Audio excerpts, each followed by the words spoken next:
Welcome to ASMM group of education institute private limited का स्वागत है। मैं महेश चंद्रा आपको पढ़ाने जा रहा हूँ थर्मोडायनेमिक्स। हम नेक्स्ट टॉपिक की बात करेंगे। अभी हमने पढ़ा कि हम हीट जानेंगे, एनर्जी जानेंगे, ठीक है, फ्लो एंड नॉन फ्लो के बारे में जाना। अब हम आगे पढ़ेंगे हीट। देखिए,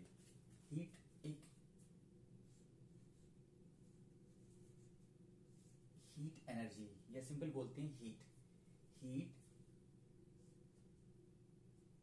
is the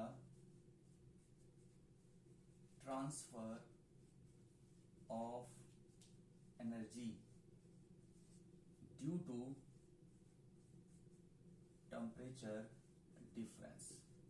मतलब हम कभी इसकी जैसे टेम्परेचर की परिभाषा है कभी दी नहीं गई है, ना साइंस ने दी है ना थर्मोडायनेमिक्स में दी है। हम हमेशा इसको मानते हैं कि हम किसी चीज को ठंडा है गर्म है ये हम छू के बता सकते हैं। पर्टिकुलर चीज के फॉर्मूला इसका कोई नहीं बना हुआ है, ना इसकी कोई थ्योरी है, ठीक है, ना ही कोई इसकी डेफिनेशन दी गई है। तो हम बोलते हैं ड्यू टू टेम्परेचर डिफरेंस की वजह से जो हीट फ्लो होती है उसको बोलते हैं हीट, टेम्परेचर डिफरेंस की वजह से, ठीक है। या बोलते हैं हीट एक फॉर्म ऑफ एनर्जी भी होती है, ठीक है, is a form of energy भी होती है। एनर्जी को हम क्या लिख सकते हैं, हीट बोलो, एनर्जी बोलो, वर्डन बोलो, क्या बोलते हैं, newton into metre is called joule, यानी कि MLT-2 इंटू एल, तो जूल की क्या यूनिट बन जाएगी, ML² T-2 is a joule. Dimension आ गई, न्यूटन इंटू मीटर। हमेशा न्यूटन इंटू मीटर में ही मेजर करेंगे कोई भी एनर्जी हो, ठीक है। ठीक है, ये तीन टाइप की हैं। दीज आर थ्री टाइप की होती हैं। पहला होता है कंडक्शन, कन्वेक्शन एंड रेडिएशन, ठीक है। कंडक्शन का मतलब होता है कि दो बॉडी, कैसी बॉडी, सॉलिड बॉडी, दो सॉलिड बॉडी आपस में फिजिकल कांटेक्ट में हो, इज अ कंडक्शन। अभी हम ज्यादा चीजें नहीं पढ़ेंगे डिटेल में, क्योंकि हमें बस थोड़ा सा बेसिक जानना है इसके बारे में। सॉलिड में होता है फ्लो, जो हीट फ्लो होती है वो सॉलिड में होती है, कंडक्शन बोलते हैं, ठीक है। लेकिन दो बॉडी आपस में, जैसे दो मार्कर हैं, ये आपस में फिजिकल कांटेक्ट में, टच में है, तब मेरी एनर्जी फ्लो, इसको बोलेंगे कंडक्शन, ठीक है। कन्वेक्शन का मतलब होता है कि इनके बीच, इन दोनों के बीच कोई मीडियम हो सकता है, कोई गैस हो सकती है या कोई लिक्विड हो सकता है, जैसे हाइड्रो लिक्विड होते हैं, जो एनर्जी यहां से यहां फ्लो होगी इसको बोलेंगे कन्वेक्शन। रेडिएशन मतलब जो सन से जो एनर्जी आ रही है, रेडिएशन थ्रू इलेक्ट्रोमैग्नेटिक वेव्स, ठीक है, उनको बोलते हैं रेडिएशन। इतनी बात क्लियर हुई, इतना नोट करिएगा।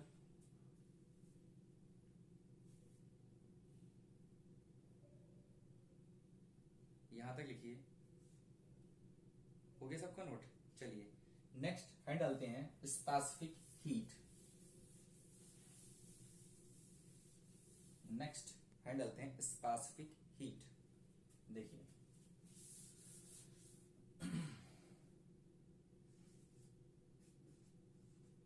स्पेसिफिक हीट हिंदी बोलते हैं विशिष्ट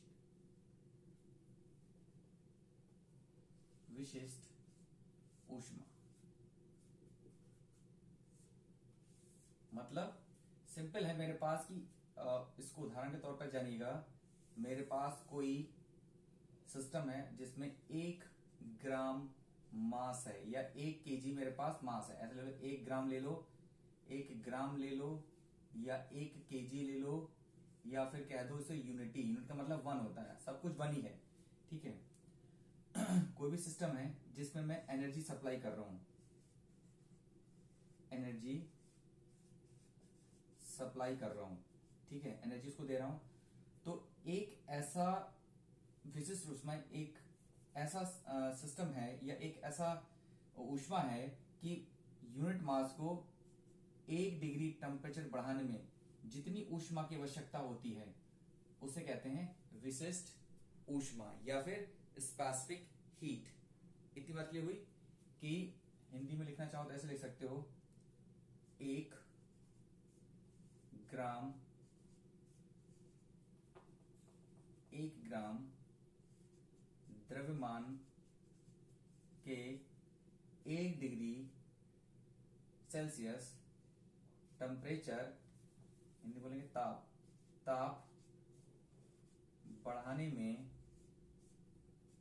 जितनी ऊष्मा की आवश्यकता होती है उसे विशिष्ट ऊष्मा कहते हैं। उसे विशिष्ट ऊष्मा कहते हैं। ये आपकी डेफिनेशन होगी लिखने के लिए। एक ग्राम टेम्परेचर बढ़ाने में जितनी ऊष्मा की आवश्यकता होती है उससे बोलते हैं, क्या बोलते हैं, स्पेसिफिक हीट। मतलब यहां से हम Q सप्लाई कर रहे हैं, ठीक है, मास है, तो डेल्टा Q बराबर mc डेल्टा T। टेम्परेचर मतलब पहले T1 कुछ रहा होगा, ठीक है, T2 मान ली T1 मेरा 20 था और T2 कितना हो गया 21 डिग्री सेल्सियस। एग्जाम्पल तौर पर T1 मैंने बोल दिया 20 था मेरे से और T2 मैंने बोल दिया T1, क्योंकि मेरा 1 डिग्री ही बढ़ाना है हमें। बात क्लियर हुई? इतनी बात क्लियर हुई? Q बराबर mc डेल्टा T। तो मुझे स्पेसिफिक हीट निकालना है, C बराबर delta Q is equal to m into delta T। अभी हमने बोला, यहां से इसको ऐसे लिखिएगा, हमने बोला कि जो हीट है उसको क्या लिखेंगे, जूल में लिखेंगे, न्यूटन टू मीटर। इसको केजी में लिखेंगे और इसको या तो डिग्री सेल्सियस में लिखेंगे या फिर लिखेंगे जूल पर केजी केल्विन। ये दोनों इसकी यूनिट बन जाती है मेरी, ठीक है। अब बात करते हैं, ये जो वैल्यू है m इंटू सी, इसको बोलते हैं मैकेनिकल वैलेंट या बोलते हैं हीट कैपेसिटी, ठीक है, मैकेनिकल इक्विवेलेंट या हीट कैपेसिटी, या फिर बोल देते हैं इसको थर्मल कैपेसिटी, थर्मल, या फिर लिख दो thermal capacity.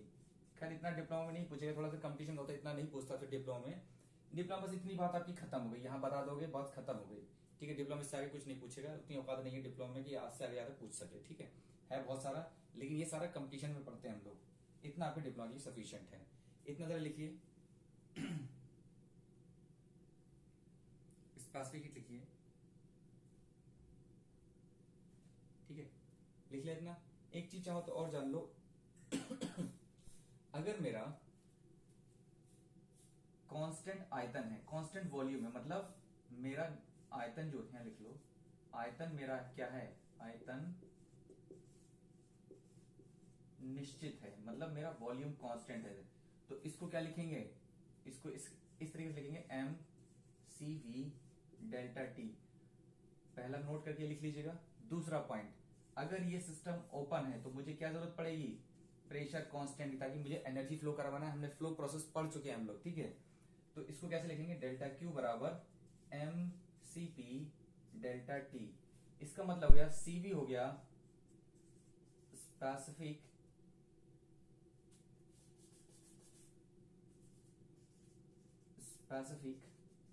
Heat at constant volume, ठीक है। ऐसे ही CP specific heat at constant pressure, ठीक है। इतना नोट करिएगा जरा, इतना नोट करिए। कोई दिक्कत हो तो बोलिए, यहां तक नोट करिए, नोट्स बनाते चलिए प्रॉपर, ताकि ये आपको ज्यादा तो नहीं लेकिन थोड़ा बहुत कंपटीशन में भी चीजें काम आएंगी आपकी, ठीक है। नोट करिए फटाफट,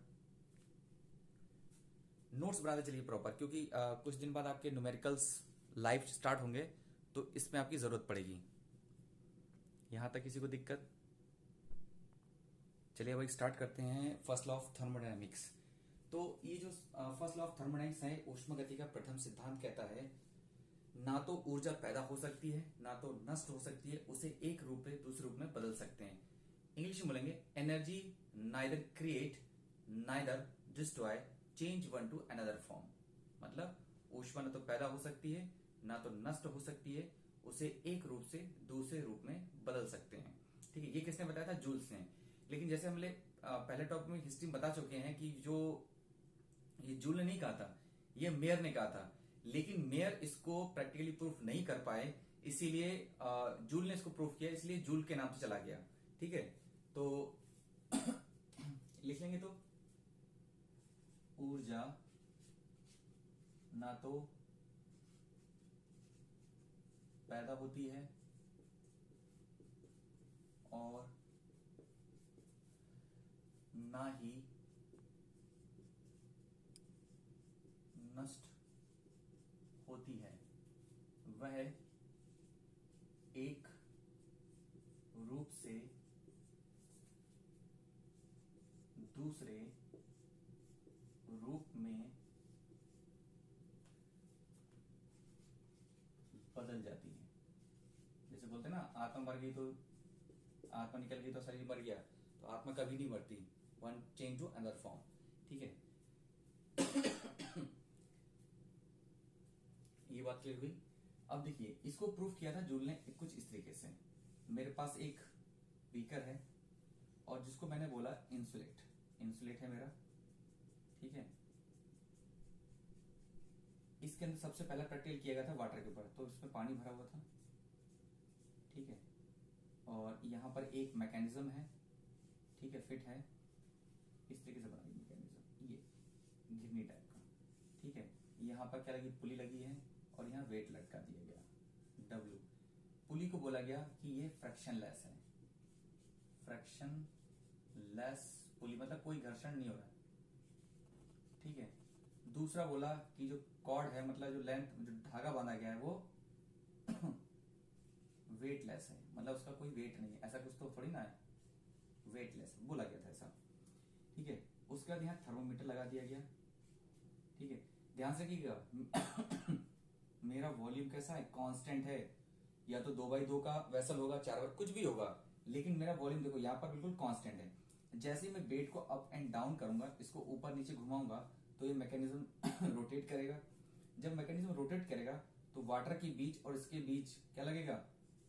एक फ्रैक्शन लगेगा। पानी और घिरनी के बीच जो अगर पंखा से लगा हुआ है, क्या लगेगा? एक फ्रैक्शन लगेगा, हिंदी बोलेंगे घर्षण लगेगा। जब फ्रैक्शन लगेगा तो आपका क्या बढ़ेगा? टेम्परेचर बढ़ेगा, मतलब ताप बढ़ेगा। जैसे ही ताप बढ़ेगा वैसे ही थर्मोमीटर में पारा ऊपर चढ़ जाएगा। पता लग गया कि यहाँ पर जितना अप एंड डाउन किया वेट, उतना वेट जो था वो किस में कन्वर्ट हो गया? हीट में कन्वर्ट हो गया। यानी कि डी डब्ल्यू, यहां से जन्म हुआ था, डी डब्ल्यू समानुपाती है डेल्टा क्यू के। देखिएगा, इनका जन्म हमेशा ऐसे ही हुआ है, कभी इसको ऐसे मत लिख लीजिएगा, कभी आपको डब्ल्यू और क्यू लिखे नहीं दिखेंगे। ठीक है, हमेशा इनका जन्म डेल्टा क्यू डी डब्ल्यू करके हुआ है। ठीक है, क्यों हुआ है? कि इनको बोलते हैं इन एग्जैक्ट फंक्शन। इस तरह के जो फंक्शन होंगे इनको बोलेंगे इन एग्जैक्ट फंक्शन, मतलब कुछ बात सही सही नहीं बताना, कोई बात सही सही नहीं बताना। सही सी बात कौन बताएगी? प्रॉपर्टी बताएगी आपकी। ठीक है, जैसे मान लीजिए फॉर द एग्जाम्पल यहां ले लेते हैं, उसके बाद आगे चलते हैं। मेरे पास कोई सिस्टम है, मैंने यहां से एनर्जी सप्लाई की, मतलब हीट सप्लाई की। ठीक है, हीट बोल दो। अब यहाँ पर मॉलिक्यूल्स होंगे, कुछ छोटे होंगे कुछ बड़े होंगे। एनर्जी क्या कर लेंगे? स्टोर कर लेंगे। तो थर्मोडायनेमिक्स ये कभी नहीं बताता है कि जो मेरे मॉलिक्यूल्स हैं वो किस फॉर्म में एनर्जी स्टोर करेंगे, मैकेनिकल फॉर्म में करेंगे, इलेक्ट्रिकल फॉर्म करेंगे, वाइब्रेशन फॉर्म करेंगे, क्योंकि सबका अपना अपना स्ट्रक्चर है, अपनी अपनी वैल्यू है हर किसी की।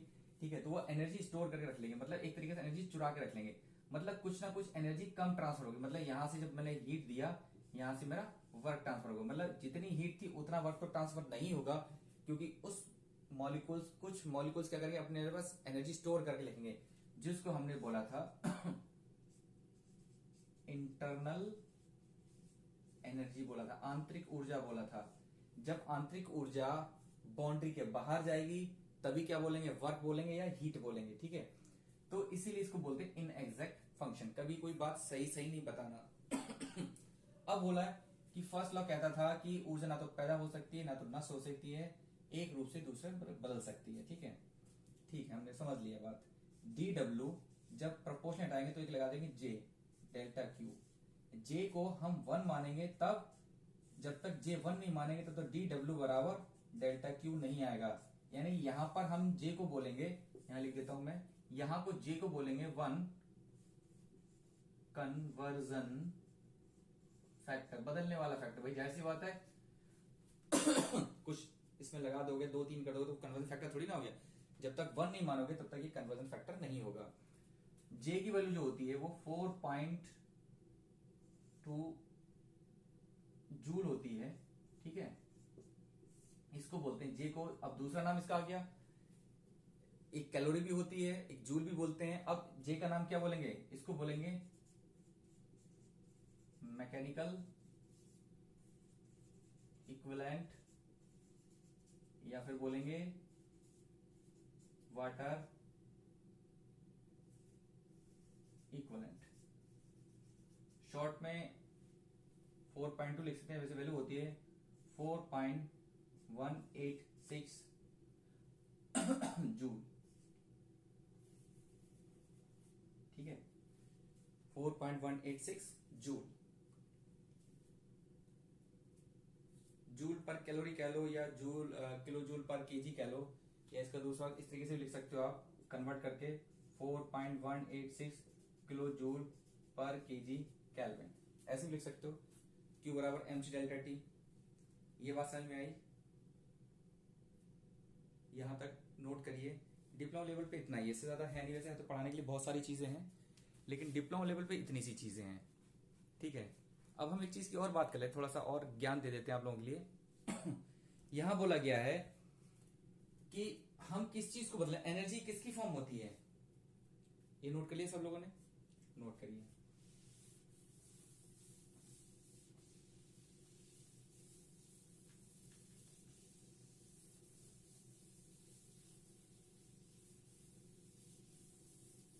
ठीक, आगे चलते हैं। हमने बोला कि एनर्जी ना तो पैदा हो सकती है ना तो नष्ट हो। एनर्जी किसकी फॉर्म होती है, एक मास की फॉर्म होती है। मतलब अगर आपके पास 2 लीटर पानी है तो 2 लीटर से ही तो स्टीम कन्वर्ट करोगे, ऐसा थोड़ी ना कि 4 से कर दोगे। तो वो क्या हो गई, क्वांटिटी हो गई। मेरे पास कितनी क्वांटिटी है आपको बदलने के लिए तो मास या तो 2 केजी हो सकता है, 4 केजी हो सकता है, जो भी हो सकता है। तो आप क्या बोलोगे उसे कि मैं इतनी एनर्जी को बदला, मतलब क्वांटिटी हो गई। इसीलिए इसका दूसरा इसीलिए ये क्या हो गई, क्वांटिटी हो गई। क्वांटिटी को लेकर ही इसका दूसरा नाम पड़ा क्वांटिटेटिव लॉ। क्वांटिटेटिव लॉ, ठीक है। दूसरा कन्वर्जन। अच्छा, कोई एग्जांपल बता सकता है कि अगर इसके मैं एग्जांपल लेना चाहूं कि फर्स्ट लॉ के कोई एग्जांपल हैं, कौन कौन से हैं?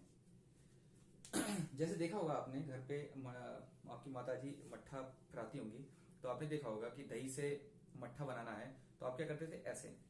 दही से क्या हो रहा है, ठीक है। ये क्या था, जूल्स का फर्स्ट लॉ था। मतलब आप क्या कर रहे हो, उस मट्ठे को दही को मट्ठे में कन्वर्ट कर रहे हो। यानी कि आप क्या कर रहे हो, हाथों से क्या कर रहे हो, वर्डन कर रहे हो। Work convert to heat is the first law. हमारा हार्ट है, कंटिन्यू क्या करता है, वर्डन करता है। क्यों करता है, ताकि मेरी बॉडी गर्म रहे। यानी कि work convert to heat. Body जो हमारे पास इनफाइनाइट ट्रिलियन सेल्स हैं उनको एनर्जी प्रोवाइड करना, ठीक है। दूसरा है, जैसे हम बोल रहे हैं तो इसका मतलब एनर्जी हम लगा रहे हैं, वर्क कर रहे हैं, और मुंह से क्या बाहर आ रही है, भाप बाहर आ रही है, आवाज बाहर आ रही है, is a work convert to heat. ये प्रैक्टिकली एग्जाम्पल है। यानी कि जैसे आपने बाइक चलाते हो, 1 लीटर पेट्रोल कहां चली गई, सीधा का सीधा कार्बन डाइऑक्साइड में कन्वर्ट होकर एटमॉस्फेयर में चली गई, एनर्जी कन्वर्ट हो गई। यानी कि इसी वजह से इसका नाम पड़ गया, इसका और एक नाम और समझ लो, इसलिए इसका नाम पड़ गया नेचुरल लॉ, ठीक है। ये बात समझ में आई? इसका नाम क्या पड़ गया, नेचुरल लॉ। इतनी बात समझो, बोले। अगर यहां तक किसी को दिक्कत हो तो बोलो। इनने क्या बताया था, यहां तक बात समझ में आ गई? अब देखो, जैसे हमने एक्सपेरिमेंट किया, ये कैसा था, क्लोज वेसल था, ठीक है। तो हम स्पेसिफिक हीट क्या लिखेंगे, सीवी लिखेंगे। स्पेसिफिक हीट, इसको देखकर हमने सीवी लिखा। अब ये इसमें क्या स्टोर हो गई थी, एनर्जी स्टोर हो गई, एनर्जी। अंदर स्टोर हो गई किसके, सिस्टम के। तो इसको क्या बोला गया था हमने, इंटरनल एनर्जी बोला गया था। इंटरनल एनर्जी किसने दी, जूल ने दी। इंटरनल एनर्जी का नाम किसने दिया, जूल ने दिया। ठीक है, कंपटीशन बहुत बार पूछा जाता है कि इंटरनल एनर्जी किसने कहा, जूल ने कहा। इसके एप्लीकेशन एप्लीकेशन इसके हमेशा ध्यान रखिएगा, हर जगह एप्लीकेशन है। Open system, close system, reversible, comma irreversible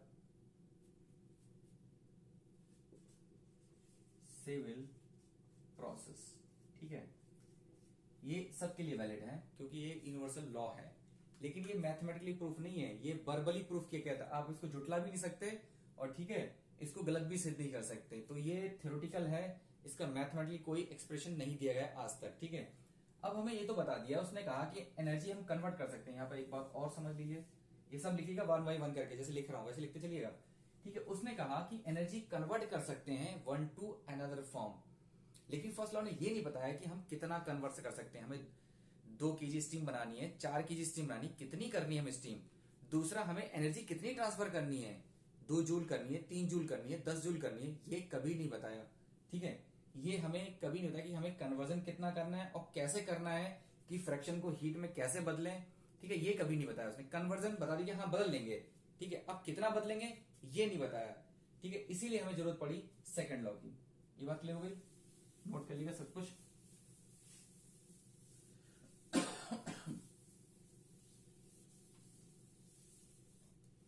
उसके बाद हमें जरूरत पड़ गई सेकंड लॉ की। भाई उसने फर्स्ट लॉ ने बने नहीं बताया कि हम कितना कन्वर्ट कर सकते हैं। ठीक है, इसलिए हमें बनाना पड़ा second law. Second law of, मैं शॉर्ट में लेता हूं, TD, thermodynamics. Second law of thermodynamics short में लिख दे रहा हूं। ठीक है, यहां पे बात क्लियर हुई, सेकंड लॉ ऑफ थर्मोडायनेमिक्स। ठीक है, इसको बोला गया कि जैसे आपने पढ़ा होगा कि कभी कभी आपने जैसे किताबों में ऐसे डायरेक्शन लगाते हो, ऐसे डायरेक्शन, ऐसे ये डायरेक्शन शो करना किसने बताया, सेकंड लॉ ने बनाया। इसलिए इसका नाम पड़ गया डायरेक्शन लॉ, दिशा बताने वाला नियम। भाई दिशा बता रहा है, अब दिशा, अब उसने जैसे बदला तो हम किधर बदल रहे हैं हीट को। उन्होंने कहा, फर्स्ट लॉ ने कहा था energy neither create and destroy, change into another form. तो अनदर फॉर्म में तो कितना बदल रहे हैं ये भी तो नहीं बताया, कितना बदल रहे हैं ये भी नहीं बताया, किस डायरेक्शन बदल रहे हैं ये भी नहीं बताया। तो सेकंड लॉ को जरूरत पड़ी हमें डायरेक्शन बताने की, इसलिए सेकंड लॉ का जन्म हुआ। सेकंड लॉ का मतलब डायरेक्शन लॉ, इसलिए बोलते हैं, इसकी डेफिनेशन लिखेंगे, heat utilize in particular way. मतलब मैं जो हीट इस्तेमाल करूंगा एक निश्चित दिशा में उसका इस्तेमाल करूंगा। हिंदी में लिखेगा heat utilize in particular way, मैं जो हीट का इस्तेमाल करूंगा वो एक निश्चित दिशा में करूंगा। इसीलिए दिशा का मतलब डायरेक्शन हो गया, डायरेक्शन लॉ पड़ गया। ठीक है, अब बात करते हैं इसका सेकंड लॉ से जन्म हुआ एंट्रोपी का। जैसे हमने कहा कि heat utilize in particular way, heat का इस्तेमाल हम एक निश्चित दिशा में कर सकते हैं। ठीक है, इसी सेकंड लॉ से जन्म हुआ, नाम हुआ एंट्रोपी। एंट्रोपी का जो थ्योरी लिखेंगे, randomness of molecules. Randomness of molecules मतलब एंट्रोपी का मतलब है कैसे होंगे मॉलिक्यूल, जिगजैग वे में होंगे, टेढ़े मेढ़े पड़े होंगे ऐसे। सबका रास्ता कैसा होगा, जिगजैग मोशन में होंगे सारे के सारे। ठीक है, सारे के सारे कैसे होंगे, जिगजैग मोशन में पड़े होंगे।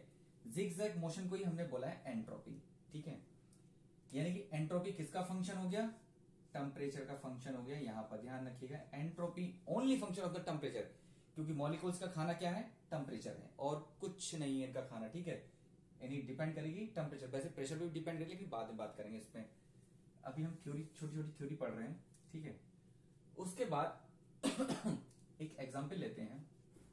सुबह सुबह आप लोग चाय पीते हो, ठीक है, एक कप ऑफ टी ले लेते हैं, या जिसको जो पसंद हो, चाय पसंद हो तो चाय ले लेना, ठीक है, एक कप ऑफ टी ले लिया, ठीक है, इसमें क्या भरी हुई है, चाय भरी हुई है, ठीक है। सबसे ज्यादा हीट कहाँ होगी, सरफेस पे होगी, यानी कि सबसे ज्यादा जहां टेम्परेचर, यहाँ पे टेम्परेचर सबसे ज्यादा होगा, टेम्परेचर सबसे ज्यादा होगा, इसका मतलब जब टेम्परेचर सबसे ज्यादा हो गया तो मॉलिक्यूल की रैंडमनेस मतलब एंट्रोपी सबसे ज्यादा होगी। अब आपकी चाय, आप कहोगे भाई बहुत ज्यादा गर्म है, उसको थोड़ा ठंडा होने दीजिए, बोलेंगे नहीं बोलेंगे आप कि उसको थोड़ा ठंडा होने दीजिए। अब एनर्जी क्या हो रही है, फ्लो हो रही है, ऐसे ठंडा हो रही है ना, बाहर क्या एटमॉस्फेयर, वायुमंडल है, यानी एनर्जी ऑलवेज फ्लो हाई से लो की ओर। एनर्जी का कैरेक्टर यही होता है कि वो हमेशा हाई से लो की ओर फ्लो होती है। चलिए फ्लो करवाते हैं, एनर्जी आपकी फ्लो होना शुरू हो गई, ठीक है। अब एनर्जी जब फ्लो हो रही है इसका मतलब आपका टेम्परेचर घट रहा है, देखिएगा यहां लिखिएगा, एनर्जी अगर फ्लो हो रही है, अगर बह रही है, एनर्जी अगर बह रही है तो मेरा ताप घटेगा। अच्छा, ताप घट जाएगा तो इसका मतलब एनर्जी की क्वांटिटी भी घट जाएगी, मतलब एनर्जी भी घटेगी, ठीक है। जब मेरा टेम्परेचर घट रहा है तो मेरा टेम्परेचर घट रहा है तो मेरी एनर्जी भी घट रही है, इसीलिए इसका नाम पड़ गया digression of energy. Digression of energy इसका दूसरा नाम पड़ गया, ठीक है। फिलहाल का डिप्लोमा पूछता नहीं है, फिलहाल बता तो दिया इतना सा, ठीक है। एग्जाम्पल कप ऑफ टी लिख लीजिएगा, ठीक है, इतना लिखिए जरा, फिर आगे चलते हैं, नोट करिए इतना सा। इतना डिप्लोमा खैर नहीं आता है, लेकिन आप फिर भी ज्ञान के लिए करते रहिए सारी चीजें। यहां से आपकी एक तरीके से बेसिकली जो थर्मोडायनेमिक्स है वो एक तरीके से यहां से स्टार्ट हो चुकी है, जैसे हमने फर्स्ट लॉ पढ़ा, यहां से आपकी थर्मोडायनेमिक्स स्टार्ट हो गई है, ठीक है। अगर ये सब सारी चीजें अच्छी लगती हो तो इसको, इस चैनल को प्रमोट करिए, ठीक है, क्योंकि आपके लिए इतनी मेहनत हो रही है, यहाँ पर फ्री ऑफ कॉस्ट सारी चीजें दी जा रही हैं। Sunday to Sunday live class मिला करेगी आपको, 12 बजे के बाद सारी क्लासेस आपको लगा करेंगे, जो थर्मोडायनेमिक्स है, सोम है, मॉस है, थर्ड वाले क्लासेस हैं, तो इतना सब कुछ कर रहे हैं तो आप इतना तो कर ही सकते हैं कि लाइक शेयर और इसको प्रमोट कर सकते हैं, ठीक है। यहाँ किसी को दिक्कत हो तो बोलिए, अच्छा ना लगता हो तो कमेंट बॉक्स में बता सकते हैं कि ये लेक्चर आपको दिक्कत कर रहा है, नहीं समझ में आ रहा है, पूछिए, ठीक है। चलिए अब आगे चलते हैं, लेक्चरबाजी काफी हो गई, अब आगे चलते हैं हम तीसरे लॉ की ओर, यानी कि जीरोथ लॉ।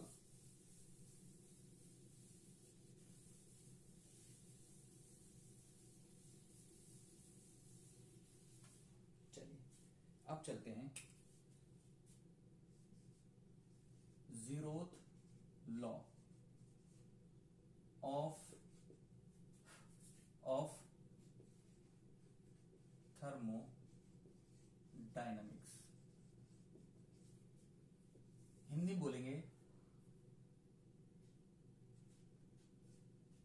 जीरो का सिद्धांत। अब इसका सिद्धांत क्यों पढ़ा जीरो का, पहले इसका थोड़ा सा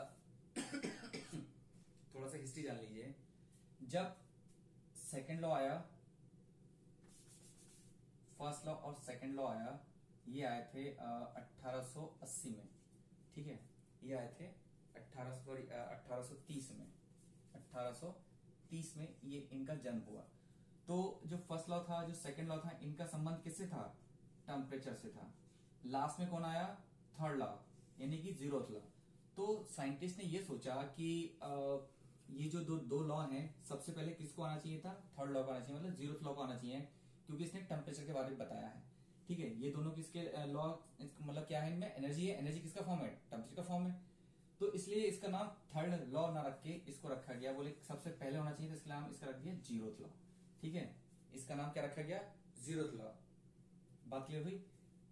जीरोथ लॉ में एक बात बोलना है, अगर आप बोलेंगे, अगर आपको शब्द का इस्तेमाल करना है कि जीरोथ लॉ को फुलफिल करके बोलना है, तो इसको बोलेंगे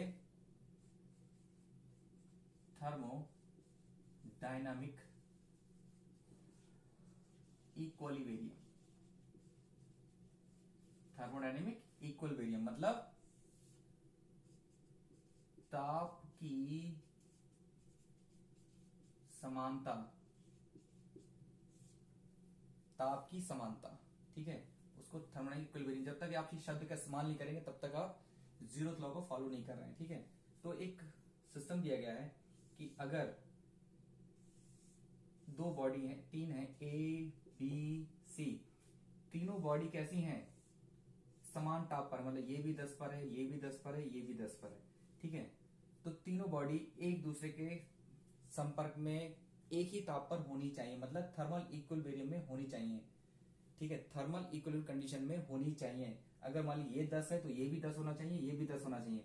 तो कभी देखिएगा आप एरो ऐसे नहीं लगाओगे, ये इसका मतलब है एनर्जी फ्लो कर रही, आप एक एरो उल्टा भी लगाओगे, इसका मतलब एनर्जी फ्लो नहीं कर रही, मतलब दो बॉडी आपस में टच में है, मतलब दो बॉडी थर्मल इक्विलिब्रियम में है, तो तीसरी बॉडी भी थर्मल इक्विलिब्रियम में होगी। आप हिंदी मीडियम जो यूपी की जो डिप्लोमा वाले हैं वो लिखेंगे, दो बॉडी थर्मल इक्विलिब्रियम में है तो तीसरी बॉडी भी थर्मल इक्विलिब्रियम कंडीशन में होगी, यही जीरोथ लॉ है, ठीक है। अच्छा, जीरोथ लॉ का कोई एक ऐसा एग्जाम्पल, दुनिया का कोई एक लौता एग्जाम्पल बताइए, याद है किसी को? अगर किसी को याद हो तो बताइए। आई थिंक मुझे लगता है याद होगा नहीं वैसे किसी को,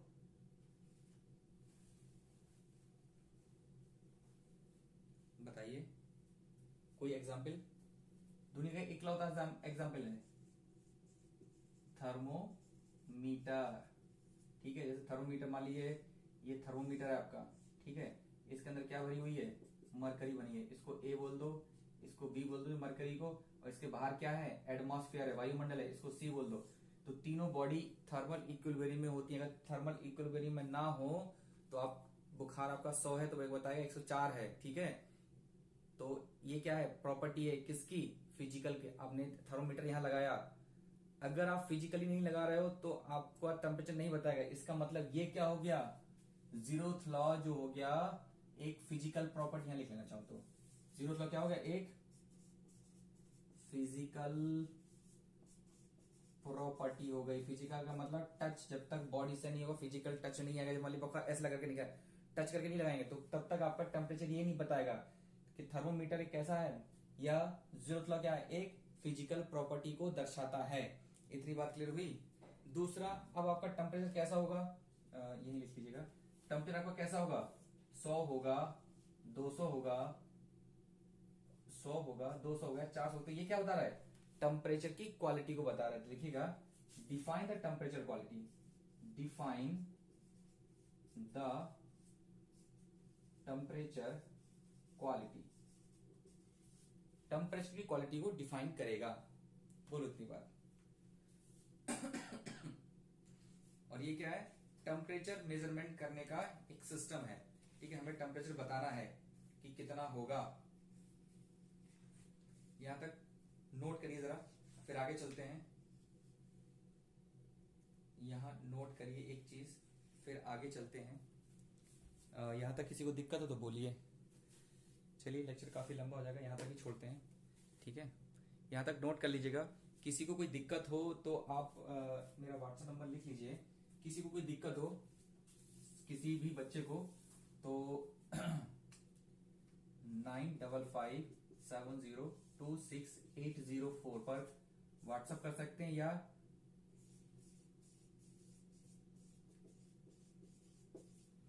इस नंबर पर मुझे कॉल भी कर सकते हैं। अगर किसी को कोई दिक्कत हो रही है, डाउट आ रहा है, तो इस नंबर पर पूछ सकते हैं, ठीक है। चलिए, फिर नेक्स्ट डे मुलाकात होती है आपसे, काफी रात हो गई है।